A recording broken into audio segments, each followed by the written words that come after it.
ৰাখিম তেখেতৰ সৃষ্টিৰাজিৰ মাজেৰে অমৰ হৈ থাকিব তেখেতৰ এই সৃষ্টিৰাজি চিৰ প্ৰবহমান হৈ থাকিব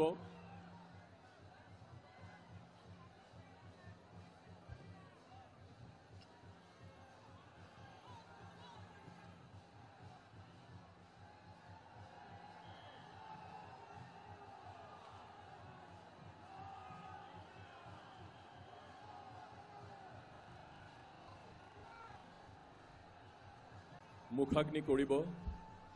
জুবিনদাৰ ভগ্নী পামী বৰঠাকুৰ আৰু জুবিনদাৰ অতি মৰমৰ ৰাহুল গৌতম শৰ্মাই আনসকলে তেখেতসকলক সহযোগ কৰিব আৰু মুখাগ্নিৰ সময়তে অসম আৰক্ষীয়ে তোপধ্বনিৰে সন্মান প্ৰদৰ্শন কৰিব।